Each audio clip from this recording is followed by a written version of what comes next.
Deuxième conférence donc, de nos journées Elle Green à la Fondation Good Planet consacrée à la biodiversité. Donner un statut juridique à la nature, à un fleuve, à une forêt, à un écosystème, pour qu'enfin on puisse attaquer ceux qui lui nuisent. C'est le but des 3 personnes que nous allons écouter dans un instant. Écocide, le mot vient du grec oikos, vous savez, habitat et cide, de tuer en latin. Il remonte à la guerre du Vietnam, quand les Américains ont répandu des tonnes d'agents orange sur 5 millions d'hectares de forêt, ce qui a entraîné une catastrophe humanitaire, humaine et naturelle énorme, sans ampleur. À ce moment-là, des professeurs de l'université de Yale ont forgé ce mot d'écocide. Il a été repris ensuite par le Premier ministre suédois Olof Palme en 1972 à l'ONU. C'était donc il y a 50 ans.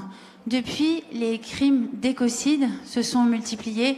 On en a tous entendu parler. Erika, récemment au Mexique avec British Petroleum. Et voilà, ou l'action permanente de Monsanto. Emmanuel Macron a parlé de crimes écocidaires à propos des incendies du Brésil, et il s'est engagé à faire inscrire le crime d'écocide dans le droit international. Toutefois, pour l'instant, malgré plusieurs tentatives, ce crime n'est toujours pas reconnu chez nous. On va comprendre pourquoi et pourquoi aussi cela, j'espère, va arriver bientôt. En tout cas, c'est ce qu'on souhaite. Avec vous 3, merci beaucoup d'être avec nous. Donc, je reçois Valérie Cabane, juriste en droit international et auteure de Homo Natura. Corinne Pelluchon, professeure de philosophie à l'université Gustave Eiffel et auteure de Réparons le monde, animaux, nature. Et vous, Marie Toussaint, cofondatrice de Notre Affaire à tous et députée européenne et Europe Écologie Les Verts. Je vous demande de les applaudir toutes les 3. Merci.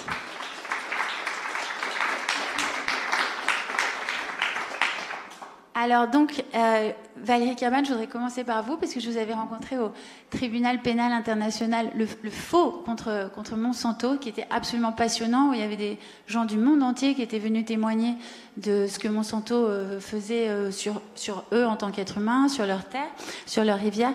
Est-ce que vous pouvez nous expliquer, là il paraît qu'il y a de plus en plus d'exemples de reconnaissance d'écosystèmes qui sont reconnus donc juridiquement.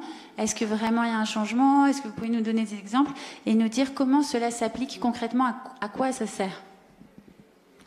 Vaste sujet. Oui, parce qu'en fait, juste pour clarifier, effectivement, en droit, si vous voulez, vous avez cette demande qui existe depuis des décennies de reconnaissance d'un crime contre la sûreté de la planète, contre le fait qu'elle devient inhabitable par l'impact des activités industrielles. Et là, on parle d'un crime international grave, un 5e crime contre la paix et la sécurité humaine, qui serait jugé, donc, pourquoi pas, par la Cour pénale internationale. Il s'agit donc de droit pénal. En revanche, reconnaître une personnalité juridique à des écosystèmes, et donc reconnaître des éléments de la nature comme des sujets de droit, et non plus comme des objets, parce qu'aujourd'hui, dans le droit français, un chien, un arbre, une forêt sont des objets, sont des meubles, sont des propriétés.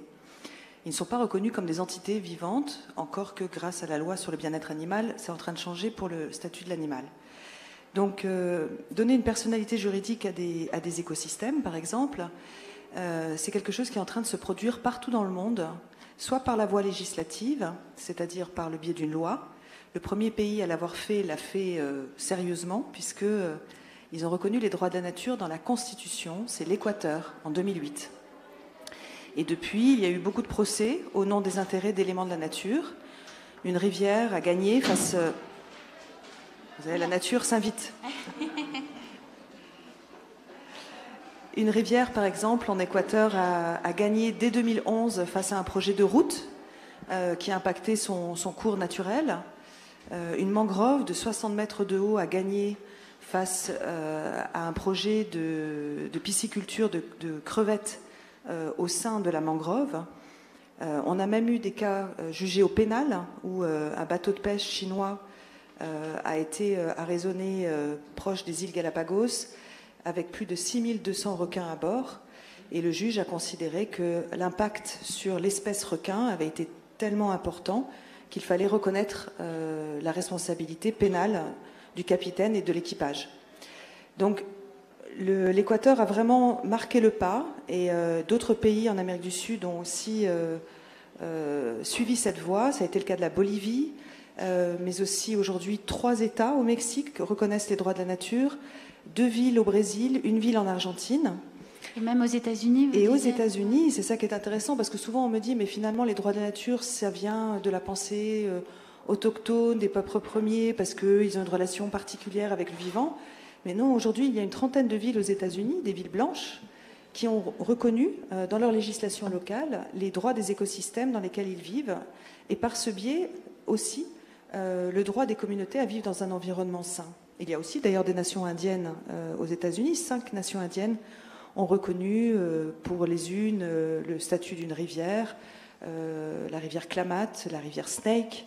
Ils ont même reconnu, certains, les Ojibwe dans le Minnesota, le statut juridique d'une espèce de riz sauvage. C'est la première fois dans le monde qu'une espèce végétale est reconnue sujet de droit. Le droit de ne pas être pollué, le droit d'être exempt de passage d'oléoduc, de pouvoir évoluer naturellement. Et nous avons d'autres cas comme ça dans le monde, dans le Pacifique, en Nouvelle-Zélande, où les Maoris ont obtenu la reconnaissance d'une personnalité juridique pour plusieurs écosystèmes, une rivière, un parc, une montagne. Et puis il y a eu des jurisprudences, c'est-à-dire des juges, qui ont décidé de reconnaître ce statut à des entités naturelles dans le nord de l'Inde, pour le Gange, pour son affluent la Yamuna, pour 2 grands glaciers menacés par le changement climatique, pour le règne animal, au Bangladesh, pour les 450 rivières du pays.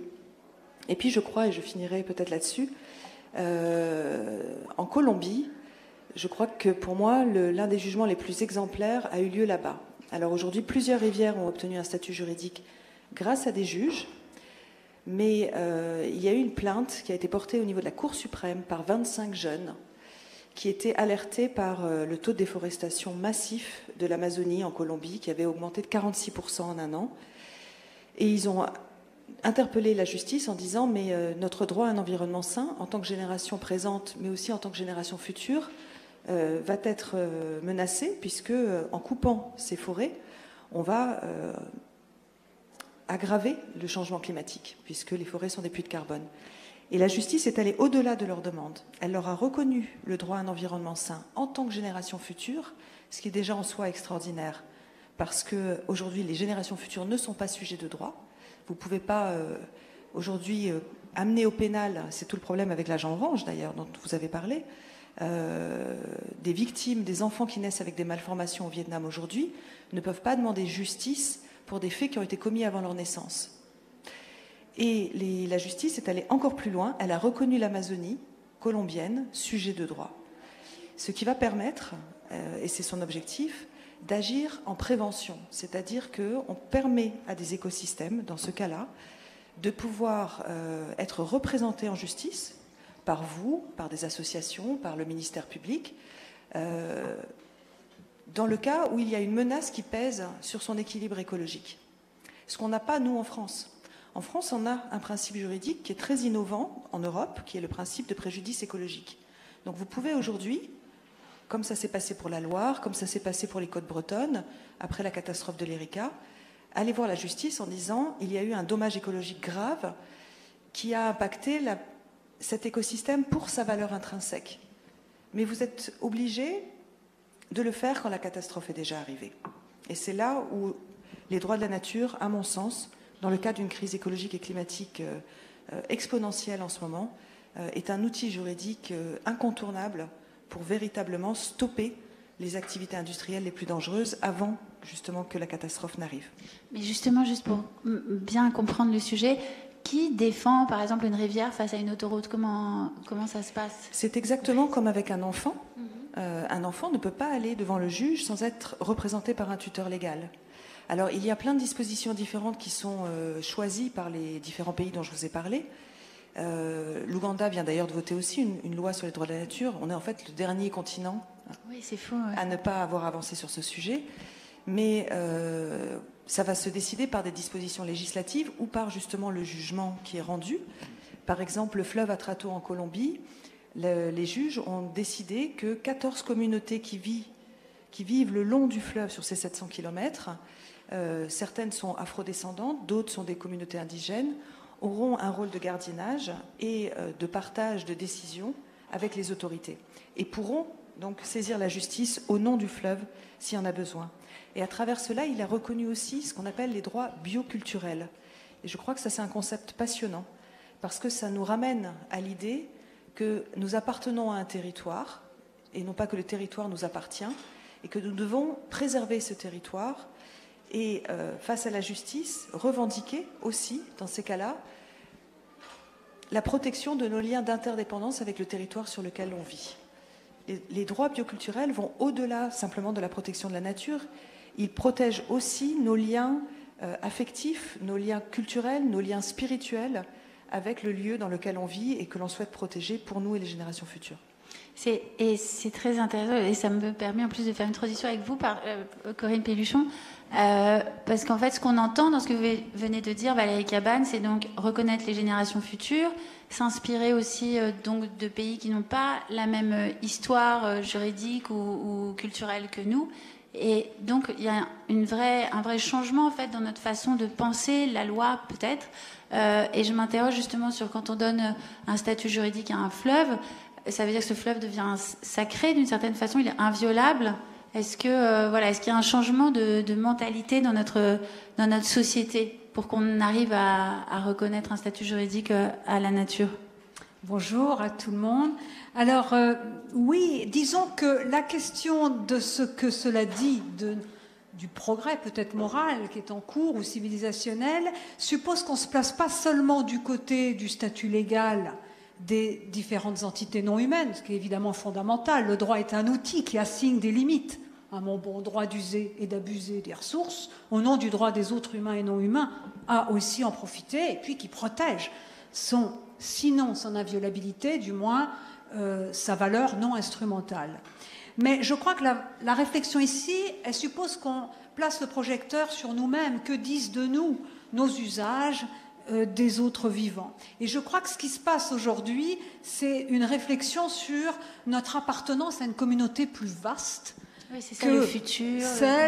Que celle de nos proches, et même de nos concitoyens, et même de nos frères humains. Il y a vraiment l'idée d'une appartenance à une communauté, ou même un monde commun, moi je dirais, fait du patrimoine naturel et culturel, les deux ensemble, et des générations futures, de toutes les générations, que d'une certaine manière nous portons en nous, puisque nous avons un impact par nos technologies, nos styles de vie sur des personnes qui ne sont pas encore nées, sur des autres vivants, etc.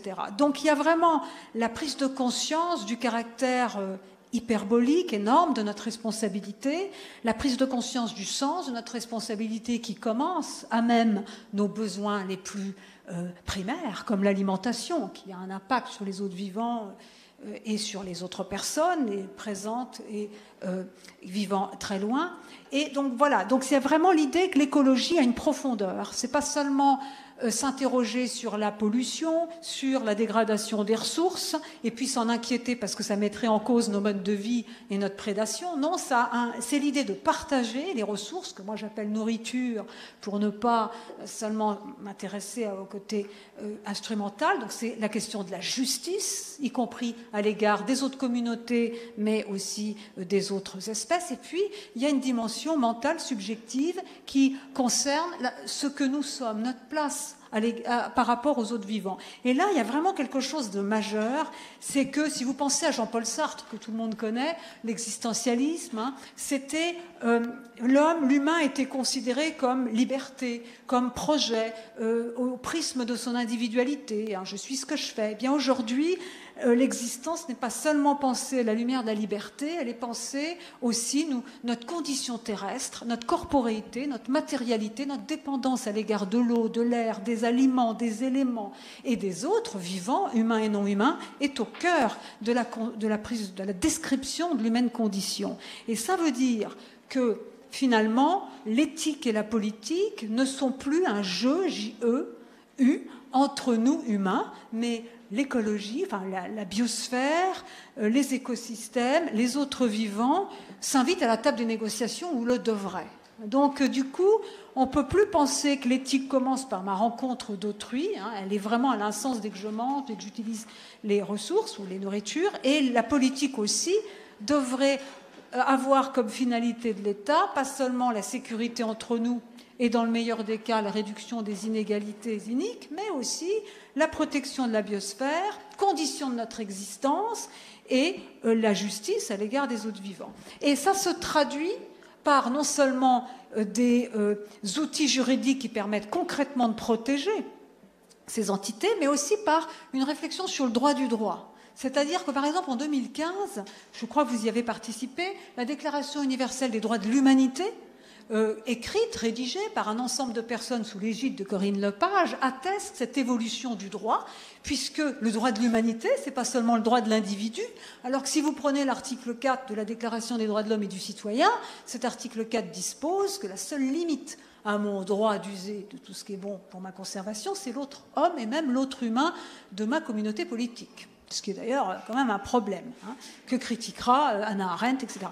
Mais là, il y a vraiment un élargissement. Je ne suis pas le souverain absolu, je ne suis pas seul au monde. L'humanité a un patrimoine, et donc du coup, ça va assigner des limites à mon bon droit de faire ce que je veux. Et aussi, il y a les espèces, les autres espèces, les générations futures, et on va s'interroger aussi à l'impact de nos technologies sur l'avenir.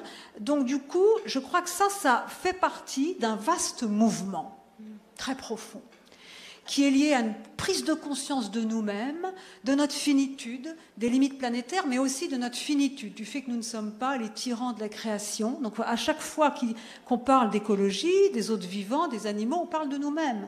Et donc il y a vraiment cette évolution-là qui est en cours et qui s'appuie sur une conception qui, si vous voulez, rectifie un petit peu l'image de l'humain qui s'est imposée lors de la modernité tardive pour de très bonnes raisons. Les droits de l'homme supposaient on accorde à chaque être humain d'une égale dignité en faisant abstraction de son genre, de sa situation, sa place sociale, mais aussi de ses appartenances, etc.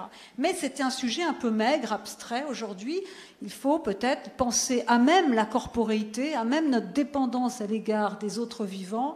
Eh bien, ce que cela, finalement, quand on pense la corporéité, pas seulement l'esprit, quand on pense notre dépendance à l'égard des autres vivants et pas seulement notre vie d'individu qui veut ceci, cela, ou intellectuel, eh bien, les conséquences politiques sont énormes. Et évidemment, ça souligne que l'écologie n'est pas une sphère à part, comme ça, mais qu'elle pourrait donner une centralité à l'éthique et à la politique. Elle est vraiment une sagesse de l'habitation de la Terre. Et c'est vrai que pour cela, le droit est un outil majeur. Pour les animaux, on en parlera peut-être, c'est un outil majeur, mais la justice va au-delà de la question de savoir quel droit leur accorder. C'est vraiment une manière de cohabiter avec eux qui engage les limites qu'on assigne ou pas à notre bon droit de faire tout ce que bon nous semble. Et ça, c'est vraiment, donc vous voyez, mais moi je crois qu'indépendamment ou au-delà, je m'arrêterai là, de toutes les mauvaises nouvelles qu'il y a aujourd'hui, de tous les mouvements de réaction qu'il y a à l'égard de l'écologie, à l'égard de la reconnaissance de l'égale dignité des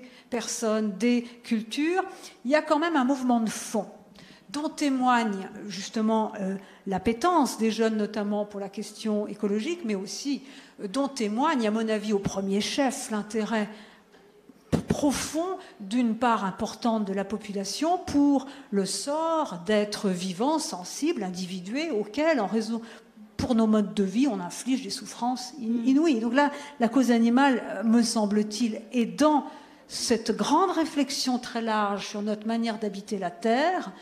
Eh bien, elle est aussi un chapitre qui permet de dénoncer un modèle de développement finalement aberrant, déshumanisant et contre-productif à tous les niveaux, et elle est aussi un chapitre pour justement accompagner ce qui pourrait être ce qui pourrait réenclencher un mouvement civilisationnel, mais qui actuellement, on est un peu à la croisée des chemins, parce qu'il y a de très bonnes nouvelles, comme ces fleuves, puis d'un autre côté, il y a quand même encore le modèle productiviste, extractiviste. C'est ça.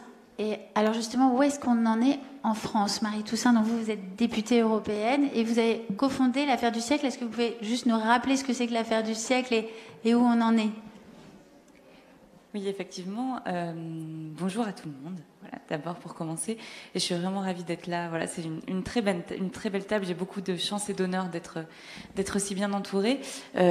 En 2015, on a effectivement fondé notre affaire à tous, qui portera plus tard l'affaire du siècle. J'en suis cofondatrice, mais comme Valérie, puisque c'est ensemble. Non, mais pas de problème. C'est ensemble qu'on a créé cette association avec la volonté derrière de passer par le climat et l'action pour le climat, tout en allant vers la volonté de défendre les droits de la nature et la reconnaissance de l'écocide.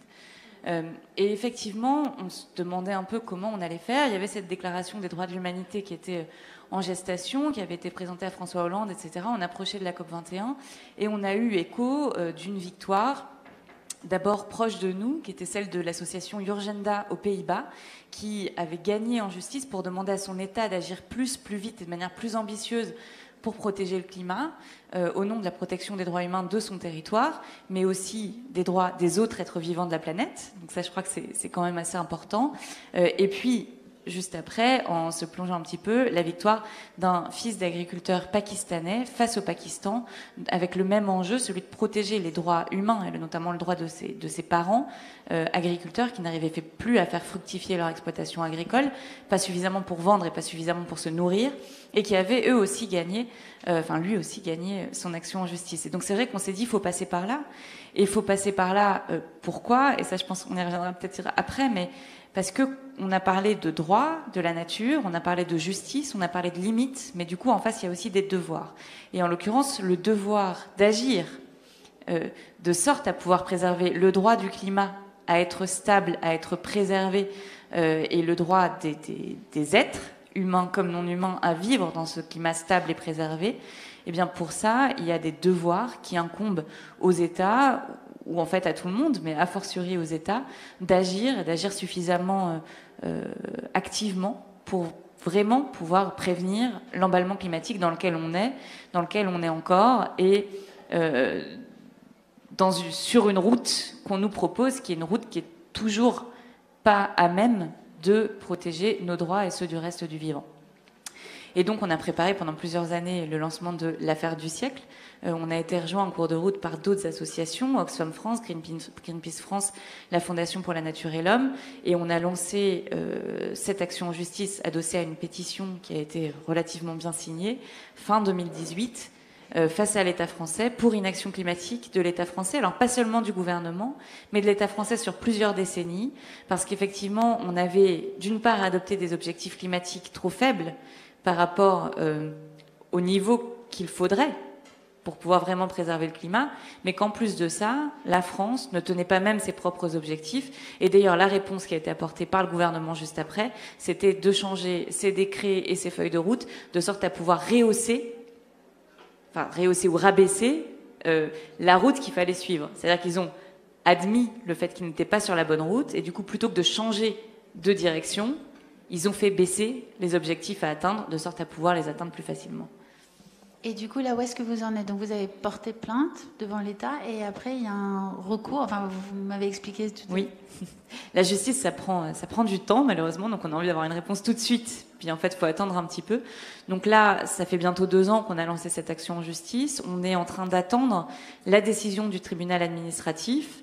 Il faut dire que l'État a traîné des pieds en cours de route, puisqu'il a envoyé sa réponse au moment où le juge demandait la clôture. Donc, l'audience a été repoussée. On attend désormais la décision du tribunal. On verra ce qu'elle dira, parce que le droit est écrit de telle sorte que, aujourd'hui, un juge, et c'est d'ailleurs ce qu'on voit autour de la planète, d'où aussi l'importance du courage des juges lorsqu'ils prennent des décisions, le droit est écrit de telle sorte à ce que le juge peut l'interpréter en disant « mais non, il n'y avait pas d'obligation ». Et à 50-50, eh bien oui, il y a une obligation. Et donc tout repose sur le dos du juge. C'est aussi pour ça que c'est important d'avoir une société qui se mobilise et qui dit son envie de voir le climat protégé, parce que le juge ou la juge s'inscrit dans une société et interprète aussi le droit au regard des envies, des désirs, des souhaits de la philosophie d'une société à un moment donné. Et donc on va voir ce que va nous dire le tribunal.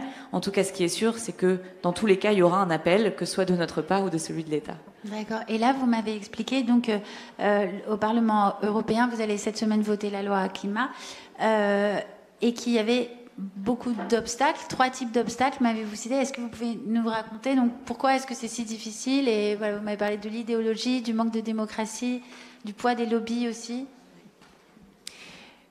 Oui, alors... Donc effectivement, on a les objectifs français. Les objectifs français sont fixés dans le cadre européen. Donc chaque État fixe ses propres objectifs, on les discute ensemble et tous les États décident d'avancer plus ou moins en fonction de ce que le voisin avance, etc. Là, on a eu des élections il y a un petit peu plus d'1 an. Donc moi, je suis élue seulement depuis ces élections-là. Et puis, la Commission européenne a été élue, quant à elle, en novembre dernier, en disant « on va faire le Green Deal et on va sauver la planète ». Bon, j'entends rire à ma droite. Le Green Deal, aujourd'hui, c'est pas du tout un nouveau pacte social qui se transformait en pacte naturel, où on changerait les rapports, à la fois les relations entre l'humain et le reste du vivant, ni les rapports économiques, et le fait de mettre fin aux bénéfices dès lors qu'ils détruisent la planète, c'est pas du tout ça le Green Deal. Le Green Deal, c'est une liste de législation où ils disent mais on va rehausser tous les objectifs, climat, biodiversité, etc., protection des forêts, et puis on va les mettre au bon niveau pour pouvoir agir. Bon, en l'occurrence, le bon niveau pour l'Union européenne, pour tenir l'accord de Paris, ce serait de viser au moins 65% de réduction d'émissions de gaz à effet de serre d'ici 2030. Les objectifs sont aujourd'hui à 40%. La Commission européenne nous propose de les rehausser à hauteur de 52,8%.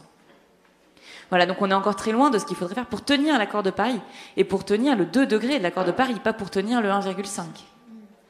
Donc on est encore très très loin dans le débat européen, on a vraiment besoin d'une mobilisation. Et donc la question qui était posée, c'est effectivement qu'est-ce qui bloque dans l'action pour le climat, pour la biodiversité, pour les forêts, pour le reste du vivant, qu'est-ce qui nous empêche finalement d'aller chercher ces objectifs politiques qui sont tout à fait tenables si on s'y mettait tous et toutes, et que pourtant on choisit de faire autrement que ce qu'on sait qu'il faudrait faire. Et alors j'en citais 3, on pourrait sûrement en citer plusieurs, mais je citais effectivement 3 obstacles. Le premier, c'est l'espèce de mythe qui mélange quand même l'anthropocentrisme, donc le fait que l'humain est au cœur de tout et domine tout et trouvera de toute manière la réponse à tout, qu'on aura les solutions techniques à un moment donné pour pouvoir pallier à la catastrophe climatique, à la perte des espèces, etc. Donc c'est une croyance pure et dure qui s'adosse au productivisme.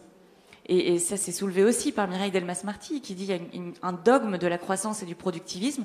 On est enfermé dans un schéma où on n'arrive pas à imaginer un modèle dans lequel on ne fasse pas de plus en plus d'argent. Voilà. Et ça, c'est le premier obstacle qui fait que même celles et ceux qui pensent qu'ils veulent protéger l'environnement sont bloqués dans ce modèle-là et n'arrivent pas à penser en dehors des clous. Donc là, tout ce que Corinne et Valérie ont cité, pour certaines personnes et beaucoup des élus aujourd'hui en responsabilité, c'est quelque chose qui est inenvisageable. Ils n'ont pas passé le cap de se sentir en interrelation avec le vivant et donc d'imaginer un modèle social et un modèle économique qui répondent à ça. Le deuxième obstacle, c'est évidemment le poids des lobbies. Et les lobbies, ils sont présents. Alors, les lobbies des énergies fossiles, par exemple, ont dépensé 250 millions d'euros ces 10 dernières années pour influencer les décisions qui sont prises à Bruxelles. On a des exemples très expressif de cette présence des lobbies. Alors, à la fois sur tous les enjeux environnementaux, agriculture, on voit bien qu'il y a des papiers de Monsanto, des études de Monsanto qui se retrouvent dans les études européennes, supposément publiques, et qu'il y a quand même un petit problème. Et au-delà de ça, il y a des choses, ça c'est un peu de fraude quand même, bon. Et au-delà de ça, il y a des choses qui sont très institutionnalisées. Par exemple, on dit qu'on veut sortir des énergies fossiles. Or, ceux à qui on demande d'estimer les besoins en gaz de l'Union européenne pour savoir est-ce qu'on veut continuer dans le gaz qui est une énergie fossile très polluante ou pas, ce sont les lobbies gaziers qui, à la fin, vont bénéficier de 90% des subventions qu'aura délivré l'Union européenne pour produire sa feuille de route énergétique. Et c'est ce qu'on voit en ce moment. On commence à entendre parler un petit peu de l'hydrogène, qui est une nouvelle énergie, qui pourrait être une énergie verte, qui peut aussi tout à fait être une énergie fossile ou une énergie nucléaire. Et là encore, on imagine une gouvernance qui est une gouvernance où ce sont ceux qui vont bénéficier du développement de l'hydrogène qui fournissent les analyses et les estimations sur les besoins et la manière dont on devra développer l'hydrogène dans l'Union européenne. Donc ça, c'est un problème majeur. Et tout ça, je pourrais l'enrober dans le fait de dire que ceux qui sont au pouvoir encore aujourd'hui sont ceux qui pensent que les lois de l'économie sont encore au-dessus des lois de la nature. Voilà, ça c'est le blocage majeur. Et le troisième point, c'est évidemment celui de la démocratie. La démocratie, sans même parler des non-humains, du vivant non-humain, mais la démocratie aussi du côté des humains. Donc il faut embrasser les deux d'un même mouvement. Aujourd'hui, on a, quand on prend 150 citoyens tirés au sort représentatifs de la société française, qu'on les informe, qu'on leur donne de l'information, des gens qui disent il faut reconnaître l'écocide. Il faut renforcer dans la Constitution tout ce qui a trait à la protection de l'environnement et aux droits de la nature. Il faut agir sur l'agriculture, il faut agir sur la rénovation des logements. Voilà, tac, tac, tac, tac. Et ce que fait le gouvernement et ce que font les gouvernements successifs, c'est pas du tout ce que pense aujourd'hui la société française. Donc on a besoin d'accroître le pouvoir citoyen dans la prise de décision politique aujourd'hui. Mais je vais aller un cran plus loin. On a une brillante universitaire, Gayatri Spivak, qui a écrit sur la place des subalternes. Les subalternes peuvent-elles parler ? Et en fait, ce que ça dit, c'est que les gens qui sont au banc de la société, en bas de la société, en fait, on leur fait dire ce qu'on a bien envie de leur faire dire. Et d'ailleurs, ATD Quart Monde, qui organise souvent des universités populaires avec des militants du Quart Monde, donc des personnes dans la grande pauvreté en France, fait remonter beaucoup de témoignages de gens qui disent on n'arrête pas de nous dire que nous sommes les pollueurs, que de toute façon on s'en fout de l'environnement, alors que nous, si on avait les moyens de manger bien, évidemment qu'on mangerait bien. Si on avait les moyens de vivre dans des maisons qui n'étaient pas toxiques, évidemment qu'on mangerait pas toxique. Les populations indigènes sur les territoires desquels on construit des oléoducs et des gazoducs, ils sont contre les gaz de schiste, ils sont contre le pétrole, ils sont contre le gaz, parce qu'ils défendent aussi leurs droits à un environnement sain. Et le dernier point, c'est évidemment celui du vivant. Et il faut qu'on arrive à inventer, et c'est ce qui est en train d'être testé, d'être élaboré avec ces parlements locaux, il faut inventer un modèle dans lequel le non-humain puisse aussi avoir la parole, dire ses besoins. Et c'est seulement ainsi qu'on aura non pas une société et une économie de la domination de certaines parties sur les autres, non pas une société et une économie dans laquelle l'humain pense qu'il solutionnera tout parce qu'il connaît tout et qu'il aura la solution technique à tout, mais dans laquelle, au contraire, en tenant compte à la fois de chaque personne qui constitue une société, chaque personne humaine et des écosystèmes qui nous entourent, alors on pourra surmonter ces blocages et trouver des solutions qui nous permettent de réorganiser notre société en harmonie les uns avec les autres et dans le respect de l'égale dignité de chacune et de chacun. Merci beaucoup. Valérie Cabane, avant d'en venir à vous, vous vouliez réagir Très vite, je voulais dire aussi que on a souvent, vous disiez que voilà, les politiques n'auraient pas encore le schéma consistant à reconnaître l'importance de l'écologie des animaux. Faut nous les présenter, hein, parce que bon, on peut aussi. Je veux dire que il y a des possibilités de changer ces représentations. Même les politiques, les plus libéraux ou néolibéraux, peuvent évoluer. Et surtout, je crois que l'erreur qui a été faite de tout le monde, hein, y compris nous, pendant les dernières années, c'est d'avoir présenté la transition écologique seulement en insistant sur le fardeau, les sacrifices, et pas sur les promesses, et pas sur le point de vue, le fait qu'aussi, ça peut être économiquement porteur. La mode, par exemple, il y a des innovations des vêtements sans cuir, sans fourrure, il y en a là d'ailleurs, hein, juste à côté. qui ne teignent pas avec des produits chimiques, etc. Et ça peut être un modèle économique viable. Et la transition énergétique peut aussi contribuer à favoriser des emplois. Donc du coup, il ne faut pas seulement mettre l'accent sur ce qui est sacrifice, il y a aussi des changements positifs et il y a aussi l'estime de soi. Les personnes ne changent pas leur style de vie parce qu'elles ne savent pas, c'est pas seulement une question de moyens, c'est parce qu'elles savent pas, parce qu'elles ont été acculturées. Donc il y a un projet d'émancipation derrière tout ça. Bien il faut sûr, aussi se libérer. Voilà. Non mais je le dis parce que souvent, c'est vrai, les écologistes ont tendance à dire ce qui va pas, parce que c'est vrai que c'est tellement lent. Mais il y a aussi des choses positives et voilà. Donc je vais juste le dire. Non, ouais, on va revenir là-dessus. Mais donc Valérie Cabane, oui, vous vouliez rebondir aussi sur ce que disait Marie Toussaint, parce que vous avez affronté beaucoup d'obstacles aussi. Vous me disiez que les multinationales sont dans une impunité totale, notamment. Oui, mais en fait non, je voulais aussi réagir dans la continuité et aujourd'hui être celle qui apporte un peu d'espoir. Parce que pendant des années, j'ai raconté des horreurs. Donc si je peux vous raconter des choses... Allez-y. Voilà. Je pense qu'on commence à être tous très conscients de cette puissance des multinationales, de leur totale impunité. Et on commence tous à vouloir se mobiliser pour que cette impunité cesse. Mais cette émancipation, à l'échelle des territoires, elle est à l'œuvre. Elle est à l'œuvre et je voulais justement partager avec vous, et je suis obligée d'avoir une fiche avec moi tellement ça va vite parce que j'arrive même pas encore à l'assimiler. Depuis que l'on travaille avec Marie sur ces sujets-là, que l'on fait des conférences, que l'on écrit des livres, que l'on questionne la démocratie en insistant sur le fait qu'il faut aussi que les citoyens se réemparent d'une démocratie participative, horizontale, qui inclut les non-humains, émergent depuis 2 ans maintenant à peu près, des initiatives en France à toute vitesse. Alors, on a des, je vous les expliquerai, mais on a forcément des freins aujourd'hui juridiques à cela, mais c'est passionnant de voir effectivement comment des citoyens, des collectifs, parfois même des agglomérations, donc des élus, souhaitent engager une réflexion sur les droits de la nature. Et une des premières étapes, c'est de passer justement par la négociation entre humains et non-humains à travers des expériences pédagogiques ou artistiques de parlement.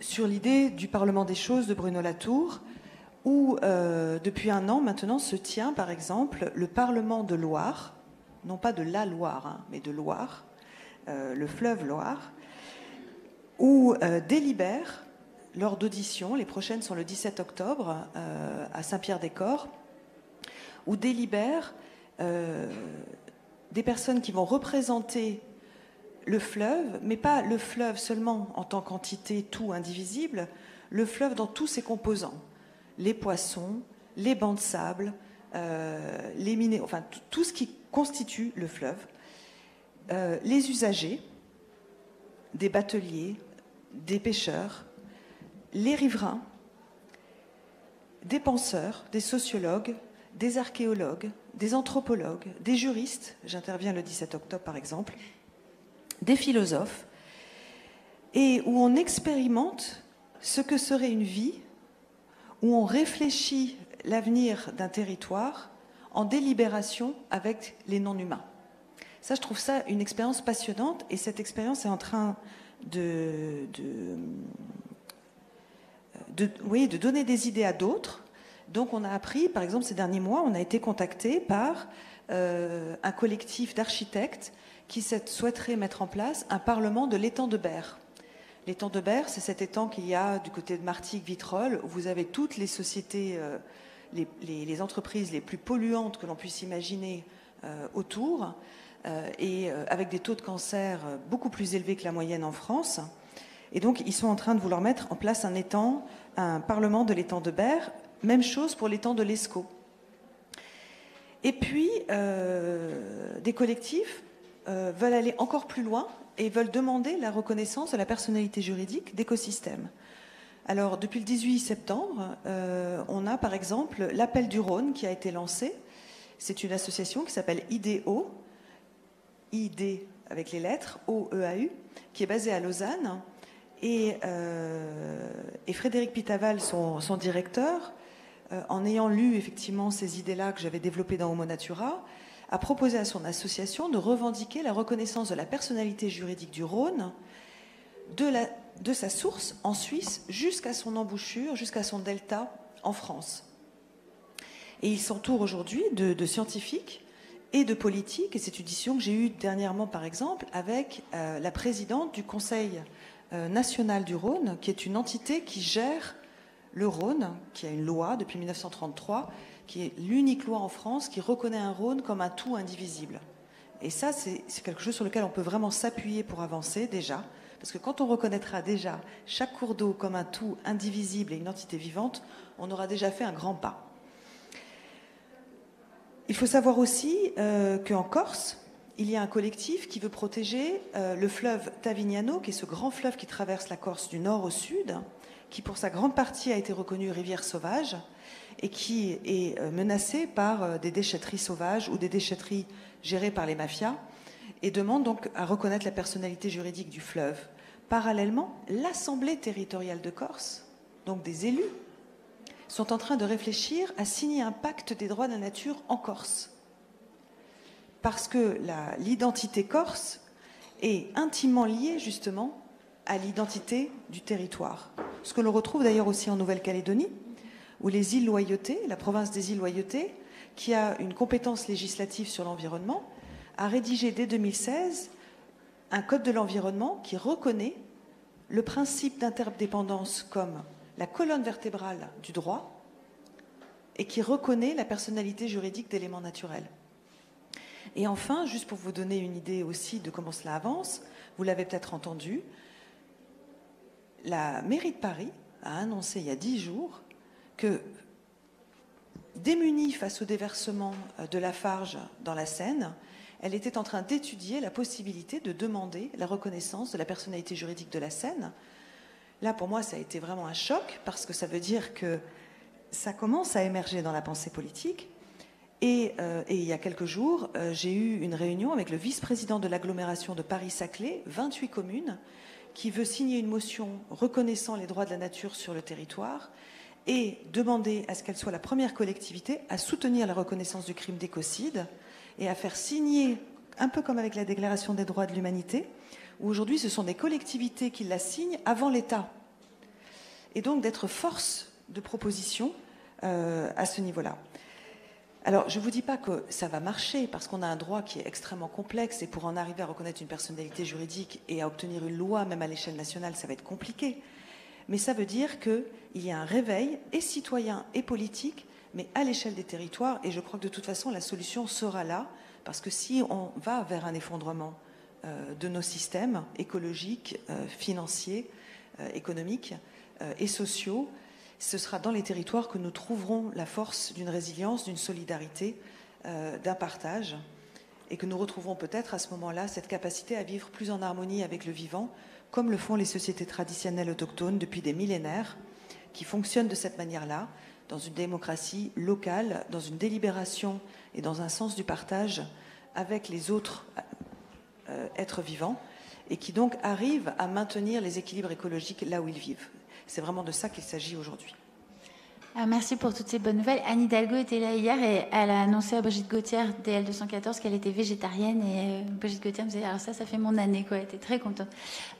Donc Corinne Pelluchon, est-ce que ça veut dire qu'on arrive à on va arriver peut-être, en tout cas, à ce nouveau contrat social que vous appelez de vos voeux et qui demande quand même effectivement un changement de pensée. Moi, j'aimerais comprendre aussi pourquoi dans les peuples autochtones, effectivement, on arrive à se dire, tiens, je prends, mais seulement ce dont j'ai besoin. Et pourquoi, nous, dans notre société occidentale, Alors, si vous voulez répondre. Je vais laisser Corinne répondre. Il y a deux questions là. La première, le contrat social. Mais le contrat social, ça veut dire que les finalités du politique, les principes, les devoirs de l'État et aussi des citoyens ne sont plus seulement ceux qu'ils étaient classiquement. Un jeu entre nous, sécurité, inégalité entre nous, réduction. C'est vraiment normatif, comme on dit. C'est pas, et en plus, on contracte pas avec les autres vivants, puisque pour contracter, il faut le vouloir, il faut pouvoir sortir du contrat. Donc il n'y a pas de contrat social avec les autres vivants, mais ils s'invitent à la table des négociations pour autant que d'autres personnes les défendent et portent leurs intérêts sur la place publique, ce qui suppose au passage qu'il va falloir négocier et trouver des accords sur fond de très grands désaccords et de divergences. Mais c'est un niveau normatif. Après, il ne faut pas penser que les principes, les normes, le droit suffisent. D'ailleurs, sur la cause animale, il y a tellement de droits intéressants. Et au niveau européen, il y a des directives tout à fait intéressantes sur l'expérimentation animale. Elles sont très imparfaitement traduites dans les décrets français et surtout, souvent, les lois, on s'assoit dessus. Je veux dire que ce sont souvent de grandes déclarations des principes, des outils. Ce qu'il faut, c'est s'interroger sur quand même l'un des défis majeurs sur l'écologie comme la cause animale, et j'ajouterai sur la démocratie, à savoir l'écart entre la théorie et la pratique, la conscience et l'action. Tout le monde sait aujourd'hui, presque, qu'il y a des possibles effondrements en raison de nos modes de vie, de nos modes de production, de notre démographie aussi. Tout le monde sait que les animaux sont traités de manière extrêmement aberrante et pourtant peu de personnes changent leur style de vie. Beaucoup le déclarent, mais concrètement peu de personnes changent vraiment leur style de vie, réduisant de manière drastique leur consommation de produits animaliers sur la durée. De même au niveau des transformations des modèles de production agricole, de l'énergie, tous les rapports depuis une dizaine d'années existent, sont chiffrés, économiquement viables, et pourtant, faits par des économistes aussi, rapport Shift sur la transition énergétique, peu de transformations concrètes ont eu lieu au niveau local, au niveau national, au niveau international. Donc, comment réduire cet écart entre la théorie et la pratique? Ça suppose de travailler sur ces fameux obstacles, dont la question des lobbies qui bloquent beaucoup, qui font que finalement le crime profite à une minorité, faut le dire comme ça. La question de l'économisme, qui est que l'économie a perdu son sens, est devenu un petit peu le profit. Et pas finalement la richesse, la gestion de la maison, Écosse, commune. Et puis je dirais qu'au niveau individuel, pourquoi les gens ont tant de mal à changer leur style de vie? Certes, l'habitude, mais il y a aussi le fait que pour changer leur style de vie, il ne suffit pas d'entendre des donneurs de leçons, ou, parce que ça, il y en a beaucoup qui saturent l'espace public, mais il faut surtout que les personnes aient du plaisir, par exemple, à changer leur alimentation, l'estime d'elles-mêmes, qu'elles s'approprient leur savoir-faire. Donc c'est la liberté qui est la clé, une liberté différente, une liberté investie, une liberté changer de l'intérieur par notre responsabilité à l'égard des autres vivants, mais quand même.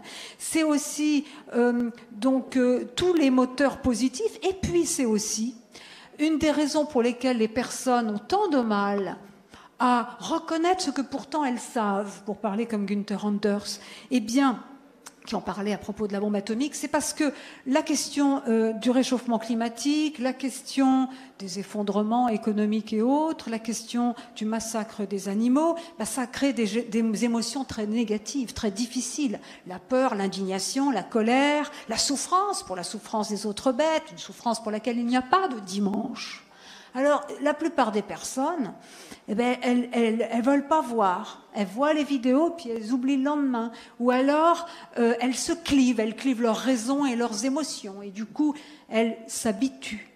Elles deviennent insensibles à une certaine indifférence morale, une abrasion du sens moral. Beaucoup de personnes, on le voit aussi dans le travail, les conditions de travail parfois font que des personnes au départ très investies perdent le sens moral, perdent leur sens moral. Et tout ça, ça veut dire qu'il faut aussi réfléchir à la manière dont les personnes peuvent traverser ces émotions négatives, les équiper psychiquement pour qu'elles transforment cela, qui est négatif, ou la peur par exemple, en non pas panique, puisque ça peut donner de la nourriture pour des gouvernements tyrannicides, mais aussi pour qu'elle transforme ça en ressources, en engagement positif.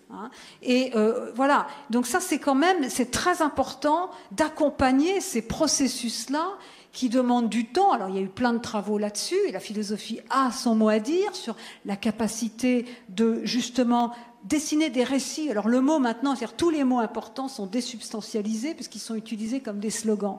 Mais le récit, c'est pas une information, c'est quelque chose qu'on peut remettre, s'approprier, relier à son histoire. Et voilà.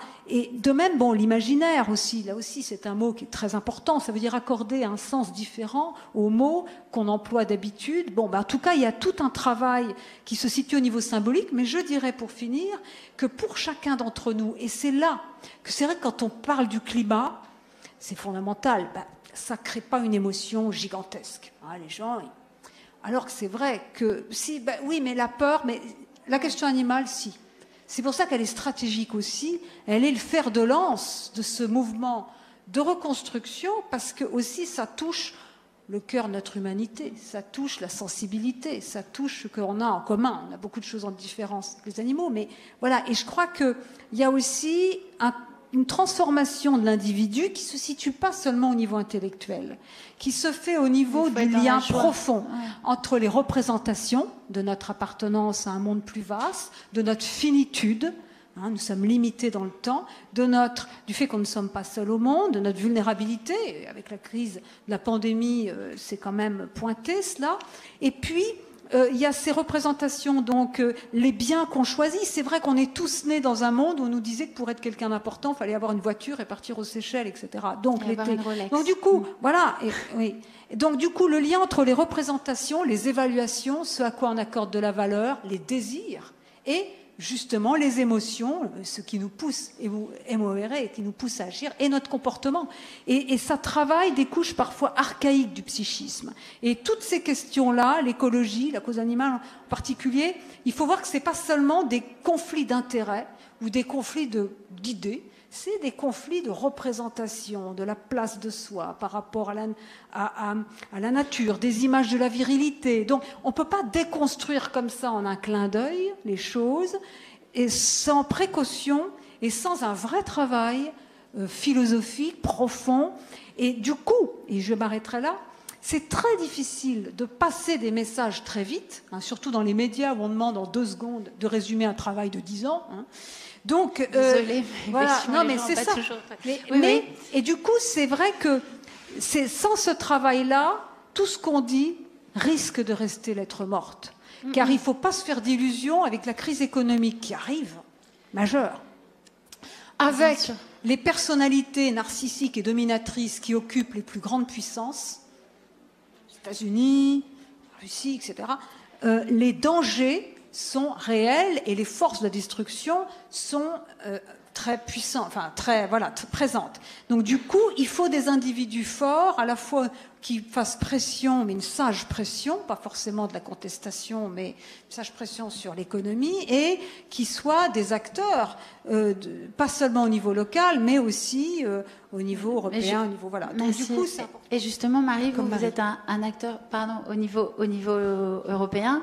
Et est-ce que vous pouvez nous parler de ça justement? Alors, c'est pas un récit, mais c'est nous dire que l'écologie, c'est plus de démocratie, c'est plus de transparence. En fait, c'est beaucoup plus tentant qu'effectivement le discours qu'on peut nous donner de temps en temps. Oui, peut-être d'abord pour rebondir sur ce que vient de dire Corinne, c'est vrai que l'animal, c'est l'intime, c'est notre relation à l'animal, c'est important. Et c'est sûr que c'est un puissant moteur pour faire réaliser qu'on n'est pas tout seul et que l'autre vivant peut avoir de la considération, qu'on peut agir avec lui avec diplomatie. C'est pour reprendre aussi Baptiste Morisot qui s'inscrit un petit peu dans la même dynamique. Maintenant, je crois que je veux pas en citer, parce qu'on pourrait en citer trop, mais tous les artistes, et notamment les auteurs, qui ont fait appel à notre lien aussi avec le végétal. Et je crois, voilà, c'est pour compléter, mais je crois que c'est vraiment important, ce livre sur la vie des arbres, qui est sorti il y a 2 ou 3 ans déjà, qui nous rappelle qu'un arbre respire, ressent de la douleur, a de la mémoire. Et on se rend compte enfin aussi que le vivant, même scientifiquement, vit. Enfin, et au-delà de ça, je crois que quand on est chez soi, en tout cas, moi je le fais aussi, je suis sûre que vous aussi, mais quand on rentre chez soi, on parle à ses plantes aussi. Et ça, c'est quelque chose, il y a des livres qui ont été écrits, qui ont été dédiés à des plantes, et je crois que c'est aussi la réponse quand on dit les droits de la nature, c'est quelque chose qui vient des peuples autochtones, des sagesses anciennes, etc. C'est aussi au cœur de notre culture, de toutes les cultures en réalité. Il suffit qu'on revienne à notre ressenti, en fait. Voilà, c'est ça.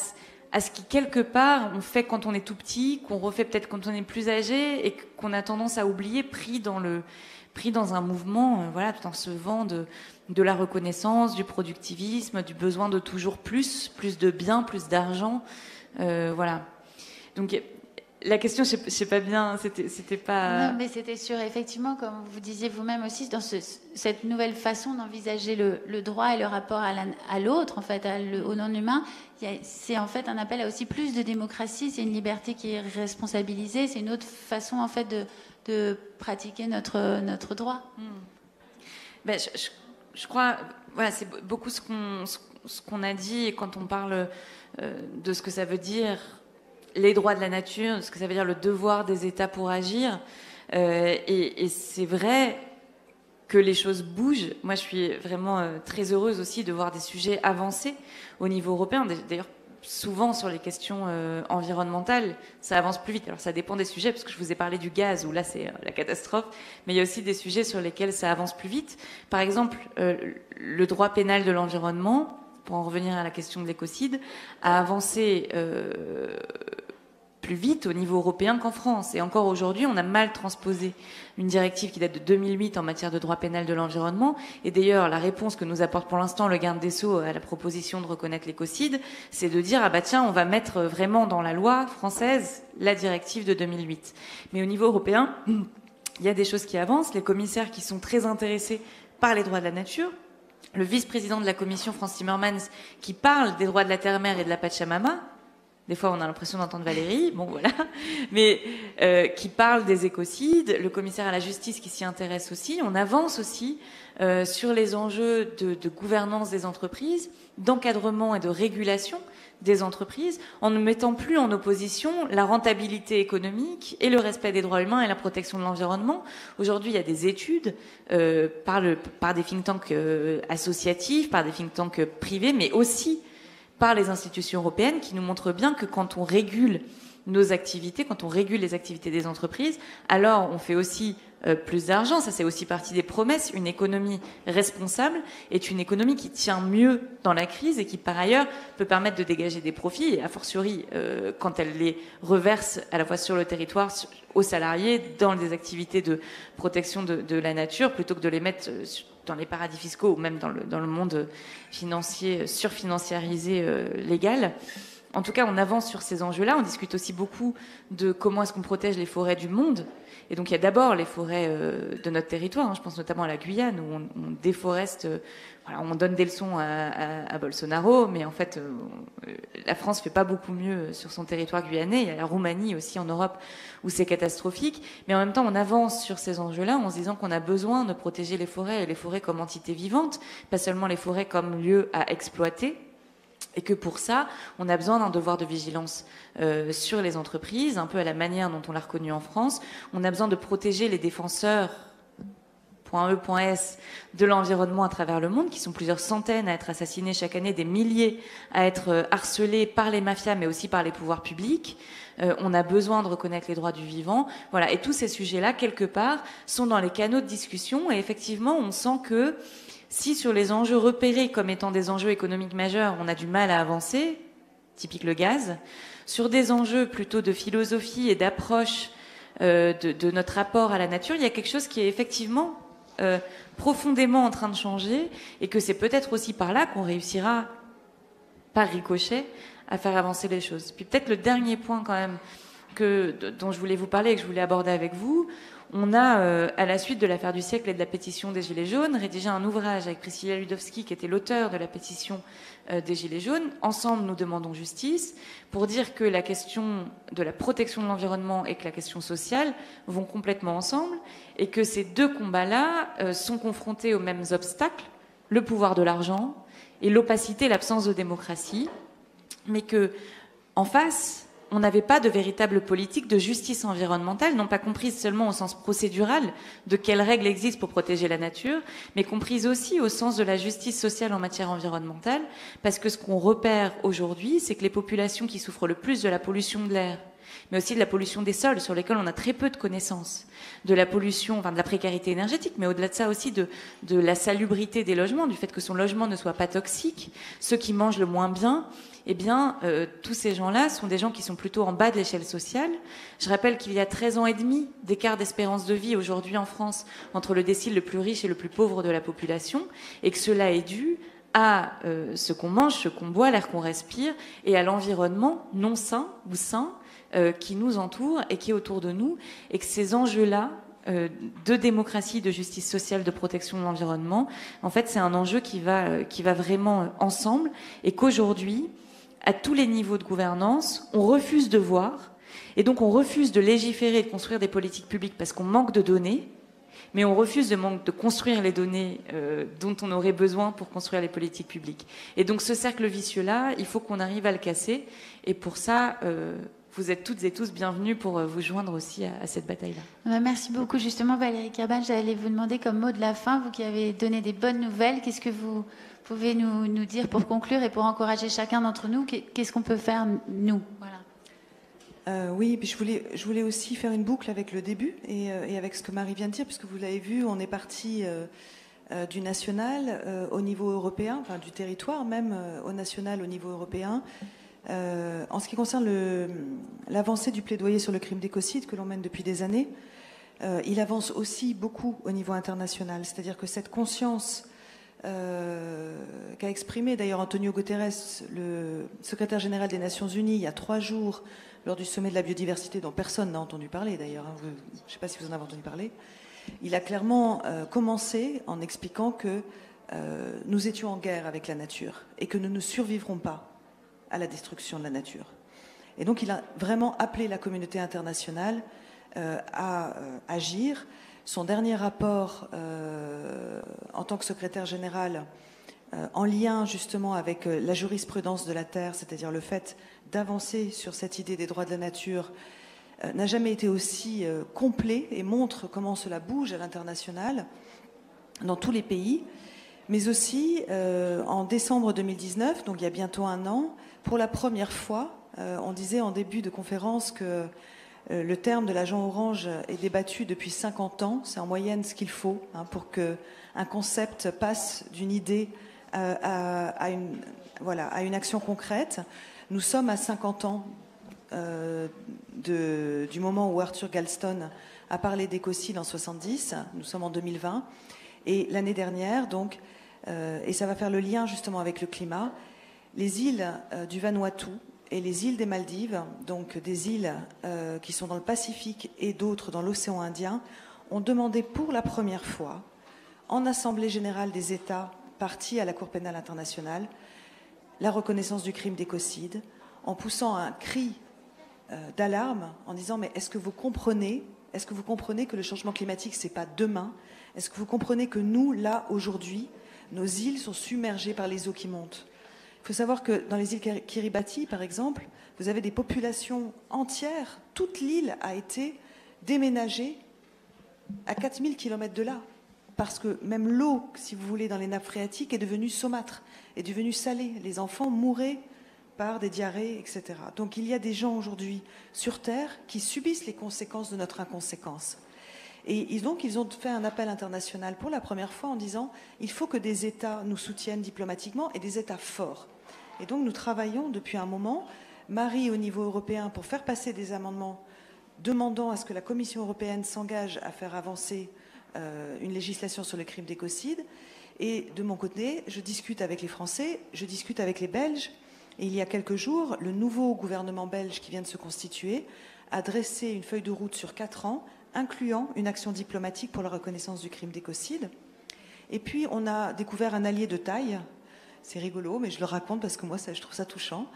J'ai appris qu'il y a là aussi un an, lors d'un congrès international du droit pénal, un monsieur, le pape François, s'est adressé à des juges et à des juristes en leur disant il faut reconnaître un 5e crime contre la paix et la sécurité humaine. Il faut reconnaître le crime d'écocide. Et il en donne la définition qui est l'objet de notre plaidoyer. Laudato Si, et aujourd'hui il a fait quelque chose, c'est le jour de Saint François d'Assise. Donc effectivement c'est important. Voilà, donc il a écrit Laudato Si juste avant, enfin il l'a publié juste avant l'accord de Paris, juste avant la COP 21, exprès, on purpose. Et il a voilà, et je l'ai rencontré le 3 septembre, oui, en audience privée. On était une délégation française de 15 personnes et je lui ai dit donc écoutez, merci de soutenir cette reconnaissance du crime d'écocide. Maintenant, il faut le faire au niveau public. Il faut que vous demandiez formellement aux chefs d'État du monde sur lesquels vous pensez avoir une influence, de soutenir la reconnaissance du crime d'écocide. Et nous espérons qu'à l'Assemblée générale de 2021, on ait un groupe suffisamment fort qui puisse enfin démarrer ces négociations. Donc, quand on a discuté de cela pendant le tribunal Monsanto, quand on a lancé l'initiative citoyenne européenne en 2013 sur le crime d'écocide, même nous avions l'impression que nous visions la Lune et que c'était quelque chose qui allait prendre un temps incroyable. Même le mot écocide, il me fallait du temps pour l'expliquer aux médias. Les gens ne l'entendaient pas. Ouais, voilà. Aujourd'hui, il est utilisé par tout le monde. Et on parlait du récit. Je crois que le mot écocide est rentré vraiment alors dans les il faut consciences. appeler chacun à l'utiliser. Peut-être que c'est ça le... Oui, alors pas à tort et à travers. Oui. Parce que couper un arbre, ce n'est pas un écocide. On parle vraiment de qu'est-ce qui impacte sur la survie de l'humanité et la survie de tous les non-humains. Voilà. Mais je crois qu'une campagne internationale va démarrer et une campagne nationale, vous allez retrouver sur Stop Écocide, qui va vous encourager à demander au gouvernement français de soutenir la reconnaissance du crime d'écocide à la CPI. Et puis nous continuons à travailler avec les citoyens de la Convention climat pour pousser le gouvernement à légiférer en France. Nous avons une réunion mardi, dans 2 jours, avec le ministère de la Justice et avec le ministère de l'Écologie. Donc je vous encourage aussi à soutenir les citoyens de la Convention qui ont créé une association qui s'appelle les 150. Il y avait un citoyen hier soir qui était là justement. Voilà, ouais. et vraiment de montrer votre soutien parce qu'ils ont un courage extraordinaire, ils ne lâchent pas l'affaire. Ils étaient encore avec nous hier aussi, ils étaient avec vous. Ils participent à tous les événements possibles.